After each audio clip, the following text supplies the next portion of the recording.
Medieval warfare wasn't won by strength alone. While knights rode into battle wrapped in steel and pride, it was often the archers, silent, distant, and deadly, who truly controlled the outcome.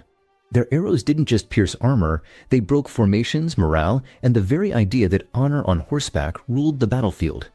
In an age built around the image of the knight, it was the archer who quietly rewrote the rules of war. Number 1. Power and precision from a distance. In medieval warfare, the idea that knights were the ultimate battlefield force has become deeply embedded in popular culture, but a closer look at real combat dynamics reveals a very different picture. Archers, particularly longbowmen, brought a type of controlled destruction to the battlefield that knights simply couldn't counter effectively. Their power didn't lie in brute strength or intimidating armor, it was in their ability to eliminate threats before they ever got close. A skilled archer could loose up to 12 arrows per minute, each one a high-speed projectile that could maim or kill even a well-armored opponent. These weren't casual shots either. Medieval archery training, especially in England, was intensive and institutionalized. It wasn't just a skill, it was a military priority. By the time an English longbowman reached adulthood, he had spent years building the physical strength to draw a bow with a pull weight exceeding 100 pounds. That strength translated into deadly energy, and when hundreds of archers fired in volleys, the result was terrifying. The longbow stood out not just because of its size, often taller than the archer himself, but because of its sheer range and armor-piercing potential. In ideal conditions, an arrow could reach distances beyond 250 yards, and even at over 150 yards, it retained enough kinetic energy to punch through mail and compromise the joints or visors in plate armor. This wasn't theoretical. It happened in real battles. At the Battle of Crécy in 1346, English longbowmen devastated waves of French cavalry, and again at Agincourt in 1415, where the muddy terrain combined with relentless arrow volleys turned the field into a graveyard of steel-clad nobles. Knights who had spent years and fortunes preparing for glory were cut down before ever reaching the enemy lines. The psychological effect of this can't be understated. Charging into a hailstorm of arrows that you can't defend against drains confidence and weakens discipline.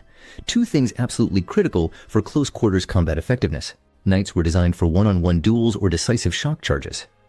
Archers, in contrast, worked together as part of a carefully positioned firepower network. Their role was not only to inflict casualties, but to disrupt formations, scatter cohesion, and create confusion before the enemy even entered striking distance. That level of influence over a battle's tempo gave them strategic value far beyond their individual weapons. Archers forced armies to think differently, adapt formations, and eventually rethink the dominance of cavalry. Their distance was their defense, their precision was their offense, and their presence alone reshaped how medieval battles unfolded long before swords ever clashed. Number 2, cheaper, faster, and easier to train. The image of the medieval knight is often tied to prestige, discipline, and elite status, but the reality of war wasn't so accommodating to romantic ideals. Knights were expensive investments, not just in gold, but in time, training, and social structure.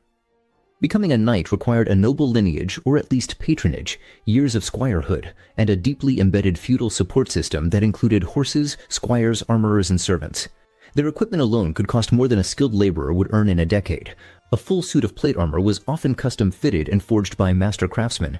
Add to that a trained warhorse, weapons, and the costs of living and maintenance, and you're looking at a walking military fortune. All of this made knights valuable but rare, and in a war of attrition, rarity can be a fatal flaw. In contrast, archers represented a more democratic and scalable form of military power. They didn't need noble birth or extensive support infrastructure. Many came from the ranks of commoners, yeomen, farmers, town laborers, who grew up with the bow as part of daily life. In England especially, the longbow was not only a tool of war, but a mandated skill. Laws like the Assize of Arms and later statutes under Edward III required men to practice archery on Sundays and holidays. This wasn't a casual hobby, it was structured preparation for war. By the time a teenager reached adulthood, he had potentially thousands of hours of practice with a weapon that could decide battles. The muscle development needed to draw a longbow was immense, but it came naturally over years of consistent use. This system allowed England to cultivate a large pool of competent archers without the monumental cost that came with knightly cavalry.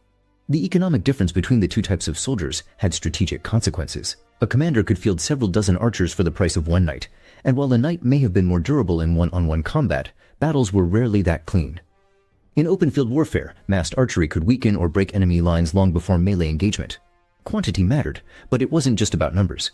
A unit of trained archers was efficient, fast to deploy, and significantly more flexible. They could be stationed behind stakes, placed in forests, or moved up flanks depending on terrain. This adaptability contrasted sharply with the rigid needs of cavalry, which required flat, open ground and logistical support. Another key difference was resilience. If a knight was killed, it was a political and social blow, often involving land inheritance issues, family honor, and local power vacuums. If an archer fell, he was mourned, but replaced quickly and without structural disruption. This gave medieval commanders tactical freedom. They could risk archers in large numbers, push them forward in exposed positions, or use them in experimental formations, all without threatening the overall integrity of their military command. Over time, this made archers the backbone of many medieval armies, especially in campaigns where long supply chains, fast maneuvering, and attrition were unavoidable. Their low cost, fast development, and scalable utility shifted the balance of power, not only in individual battles, but in how medieval states planned for war. Number 3. Superior mobility and battlefield control. In the rigid structure of medieval warfare, mobility was not just a tactical asset, it was often the deciding factor between victory and disaster. Knights, for all their martial glory, were limited in how and where they could fight effectively. Clad in full-plate armor that could weigh up to 60 pounds, carrying shields, lances, and swords, and mounted on equally armored warhorses, knights moved with force but lacked agility. They were engineered for open field combat, where they could charge in formation, break through lines with momentum, and engage in brutal close-quarters clashes. But this kind of performance was conditional. It demanded dry ground, space to maneuver, and clear visibility. When any of these elements was missing, when the battlefield became wet, narrow, wooded, or broken by natural obstacles, the knight's advantage began to erode quickly. Archers, on the other hand, thrived in unpredictable conditions. Their role on the battlefield was never about brute force. It was about precision, positioning, and movement. Unlike knights, archers didn't need to wait for the enemy to come close. They could operate from behind cover, adjust their firing positions with minimal effort, and relocate rapidly if the situation shifted. Forests that would trap cavalry became natural strongholds for archers. Hills provided line-of-sight advantages, while swampy or muddy terrain, which spelled disaster for heavily armored knights, barely slowed down archers who traveled light and fought from a distance. This meant that archers weren't just fighters, they were terrain specialists, turning environmental challenges into strategic tools. The Battle of Agincourt is perhaps the most cited proof of this. In 1415, an English force significantly outnumbered by the French used a combination of archers and natural terrain to devastating effect. The English dug in behind sharpened wooden stakes, forcing any attacking cavalry to slow down and funnel through narrow, muddy paths. Rain had turned the field into a mire, making it impossible for French knights to charge properly. As they slogged through the mud, weighed down by their own armor and disorganized by the terrain, English longbowmen continuously fired into their ranks. By the time the knights reached the English lines, they were exhausted, vulnerable, and easily overwhelmed. But mobility wasn't just about avoiding poor conditions. It allowed archers to shape the battle's rhythm. They could advance or retreat without losing effectiveness, reposition to exploit weak spots in the enemy formation, or split into flanking groups that harassed from the sides. They were less dependent on central commands, and more capable of making quick decisions in response to battlefield developments. In effect, archers gave commanders tactical flexibility that knights simply couldn't provide. A mobile force that could engage without engaging directly was far more adaptable, especially during prolonged campaigns where quick repositioning and terrain exploitation were crucial.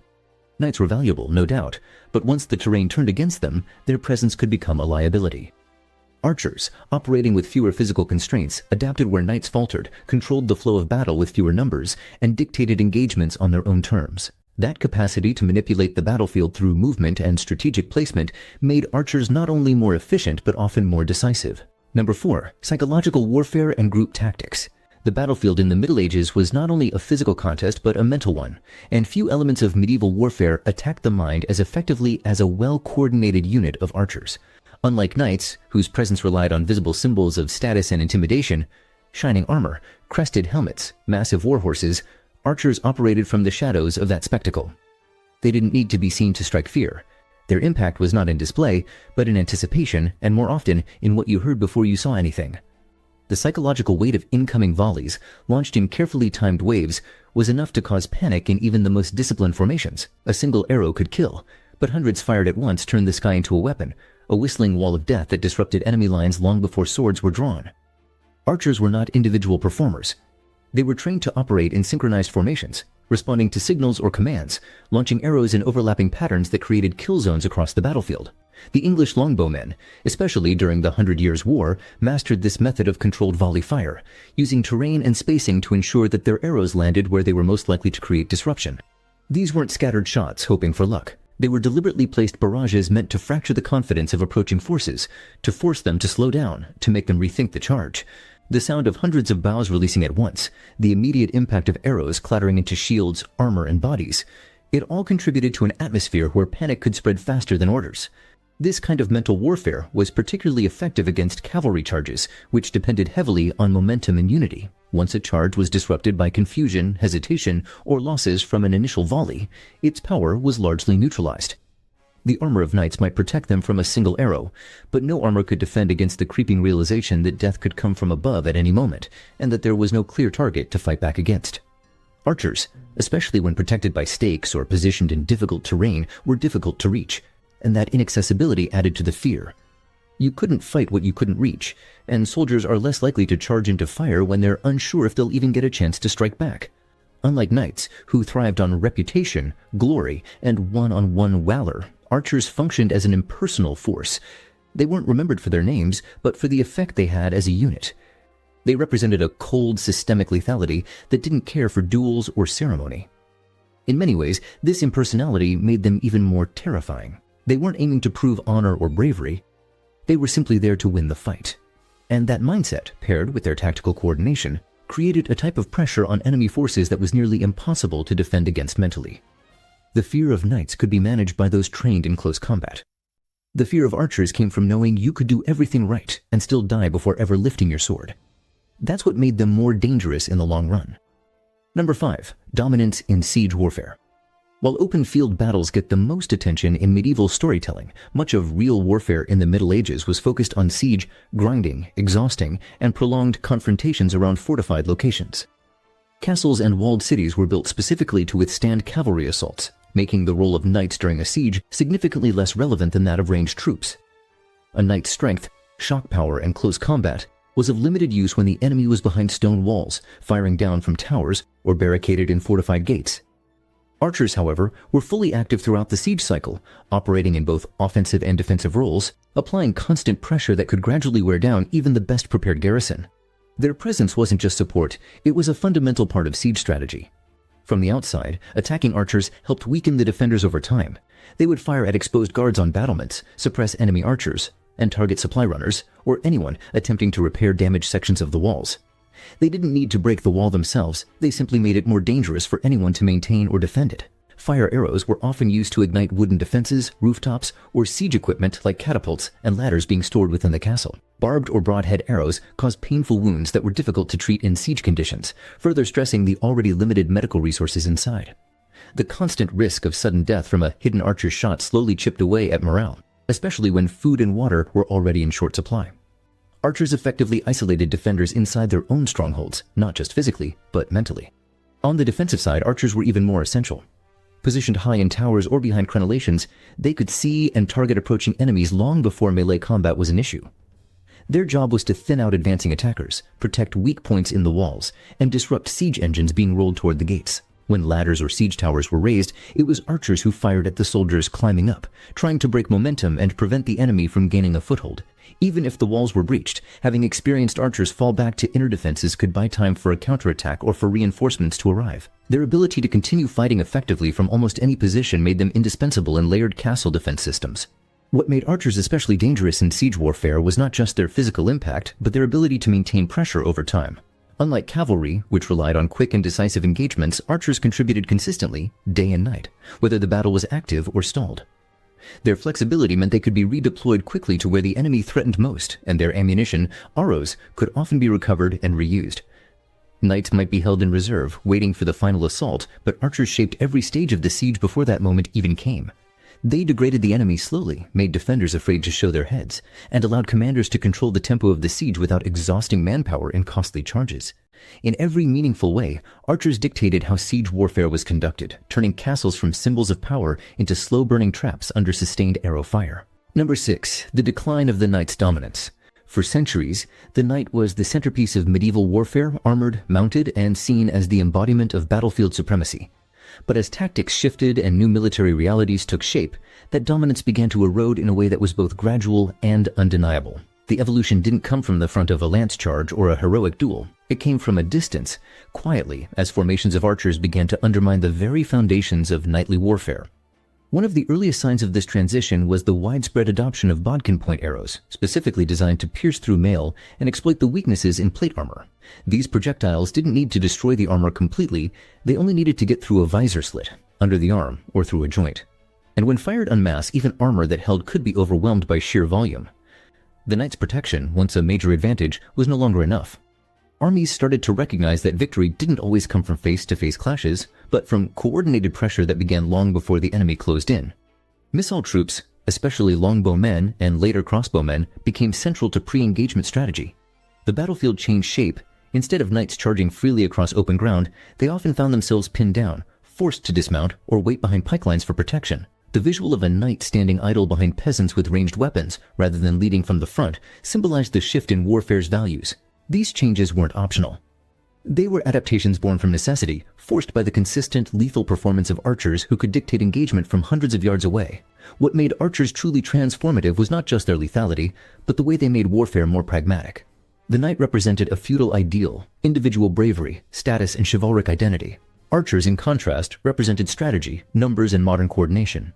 They weren't recruited for lineage, but for skill. Their effectiveness forced kingdoms to rethink how they built armies, how they funded campaigns, and what kind of training produced the best battlefield outcomes. Over time, the prestige of the knight became symbolic rather than practical. In battle after battle, from Falkirk to Crécy to Agincourt, the old assumptions were proven wrong. Knights didn't control the battlefield anymore, they were shaped by it, reacting to threats that moved faster, struck earlier, and required a different kind of response. Eventually, knights had to abandon heavy armor for mobility, had to fight on foot more often than horseback, and had to accept roles that no longer put them at the center of tactics. This wasn't evolution, it was retreat. The rise of archers didn't just signal a tactical shift, it reflected a deeper change in the philosophy of war. The glory of personal combat gave way to the cold logic of range, coordination, and sustained pressure. And in that new battlefield logic, the knight was no longer the master, but a fading figure from an older age.